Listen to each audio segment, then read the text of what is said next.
ভালো বেতনের অফার, উন্নত জীবনের আশ্বাস, কিন্তু শেষ পর্যন্ত গন্তব্য হয় পতিতালয় অথবা ডান্স বারে। প্রতিবাদ করলেই নেমে আসে নির্মম নির্যাতনের খড়গ। এমনই গল্প দুবাইয়ে পাচার হওয়া নারীদের। ধীরে ধীরে ভয়ঙ্কর হয়ে উঠেছে দেশের নারী পাচারকারীদের এই সিন্ডিকেট, যার নিয়ন্ত্রণ হচ্ছে দুবাই থেকে। শারমিন রিহার অনুসন্ধানী প্রতিবেদন। আমি ভাত রান্না করে আইনা বাইরে দিছি আর খাওয়ানোর লিগা প্রতারিত হয়ে অভিমানে 6 দিন ধরে খাবার না খেয়েছিলেন এই নারী। নিজের সম্ভ্রম রক্ষায় প্রতিনিয়ত লড়াই করে গেছেন তিনি। দুবাই আমাকে যে কোনো মুহূর্তে ওরা বিক্রি করে ফেলবে। কয়েক মাস আগেই দুবাইয়ে বন্দিদশা থেকে মুক্তি মেলে ওই নারীর। দুবাইয়ে কি ঘটেছিল তার সঙ্গে? ফজরের নামাজ পড়ে আমি ওইটার মধ্যে বাঁধছি ফ্যানের ভিতরে, গলার মধ্যে বেজেও গেছে। হঠাৎ করে চেয়ারটা পড়ে গেছে, শব্দ পাইছে, জলদি চলে আসে। আমার এনতে ফ্যানতে খুললা এমন বা আমাকে মারছে। দুবাইয়ের বেশ কয়েকটি পতিতালয়ের নিয়ন্ত্রণ রোশনি ওরফে ইমার হাতে। এটিএন নিউজ কৌশলে কথা বলে তার সঙ্গে। তার মুখেই বেরিয়ে আসে ভেতরের সব তথ্য। আমি একটু আসতেছি আর কি, ওখানে কি অবস্থা, কারা আছে বা কোন দেশি আছে? বাঙালি আছে, ইন্ডিয়ান আছে, ইন্দোনেশিয়া আছে। ও আচ্ছা, সবার রেট কি এক আফা? সবার রেট 160 টাকা করে। ও আচ্ছা, আর যদি 1 ঘন্টা থাকি আফা? 1 ঘন্টা 120 টাকা। সম্প্রতি প্রবাসী বাংলাদেশিদের এমন ফাঁদে পড়ে অনেক নারী হারাচ্ছেন সর্বস্ব। আমি কইছি মা তুমি যাইও না, আমার বিচারের দরকার নাই।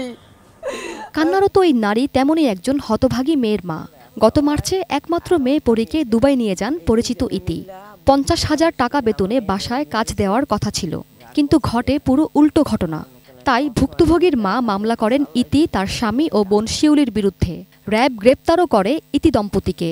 তোর মাইয়া মাইরালাম, আমি কইছি যদি আমার ওইয়া থাকে আল্লাহর কাছে আমি পামো। এমন কান্নার 2 দিন পরই কাউকে কিছু না জানিয়ে পরীকে দেশে নিয়ে আসে পাচারকারীরা। বিমানবন্দর থেকে সরাসরি তাকে নিয়ে যাওয়া হয় আদালতে। বাধ্য করা হয় আসামিদের পক্ষে জবানবন্দি দিতে। ভিডিও ওখানে বানায় রাখছে আর আমার কথা বলছে যদি আমার বোনের যদি তুই যাবি না তোর ভিডিওটা ছেড়ে দিই আর তোর মারে আমি মারে নিয়ে মামলা ঢুকাম। ভিকটিমটা যে সরাসরি কোর্টে চলে আসছে এবং সে জবানবন্দি দিচ্ছে, এখানে এই মামলার যে বাদী সে অনুপস্থিত। একমাত্র ভিকটিমের জবানবন্দির পরিপ্রেক্ষিতে যে আসামিদের জামিন হয়ে যায়, এটা আসলে আমাদের বোধগম্য না। আসামি পক্ষ কৌশলগতভাবে জামিন নিয়েছে, কিন্তু জামিন নিলে কি হবে? আইনের আওতায় আসবে এবং আমরা সঠিক বিচার পাবো। অপহরণকারীদের এমন দৌরাত্মের কাছে রাষ্ট্র কি অসহায়? প্রশ্ন ছিল রাষ্ট্রের এই আইন কর্মকর্তার কাছে। অন্যার উপর অন্যায়, এই জিনিসটা ওরা আসলে খুব ধূর্ত লোক। রাষ্ট্রের গুরুত্বপূর্ণ দায়িত্ব আছে, কিন্তু রাষ্ট্রকে তো বলতে হবে। যদি ওদের সাথে আইসেই থাকে, তার যদি এরকম কোনো ভয় থাকেই থাকে, সে অবশ্যই আমাকে জানাবে। আমার তো বোঝার উপায় নেই তাকে ভয় দেখাইছে। আমি আশাবাদী এরা ন্যায় বিচার পাবে। অপহরণের শিকার হয়ে ফিরে আসা একাধিক নারীর দাবি, পাচারকারী সিন্ডিকেটের বেশিরভাগ সদস্যই দাপটের সঙ্গেই নিজ এলাকায় বসবাস করেন। প্রথম যেদিন আমার সাথে এই কাজটা করেছিল আমার অনেক খারাপ লাগছিল যে আমি কেন আসলাম আমার বান্ধবীর কথা শুনে। সরজমিনে তার প্রমাণও মেলে। পরীকে পাচার করা চক্রের মূল হোতারা দাপটের সঙ্গেই বাস করে যাচ্ছেন নিজ বাড়িতে। তবে অস্বীকার করেন পাচারের কথা। তাহলে র্যাবের হাতে কেন গ্রেপ্তার হতে হলো, এমন প্রশ্ন করতেই শুরু করেন অসংলগ্ন আচরণ। নিয়ম অনুযায়ী অভিযোগ না করায় বেশিরভাগ ক্ষেত্রেই এ ধরনের অপরাধীরা পার পেয়ে যান বলে জানান প্রবাসী কল্যাণ ও কর্মসংস্থান প্রতিমন্ত্রী। দুবাইতে বসে এগুলা করতেছে। আমাদের দুবাইয়ের যে অ্যাম্বাসেডার আছে তাদের সাথে আমরা যোগাযোগ করব এবং তাদেরকেও সেই দেশেও আইনানুগ ব্যবস্থা গ্রহণের ব্যবস্থা করা হবে। বেসরকারি সংস্থা ব্র্যাকের পরিসংখ্যান বলছে গেল 5 বছরেই পাচার হয়েছেন 3,640 বাংলাদেশি, যার বড় অংশই নারী।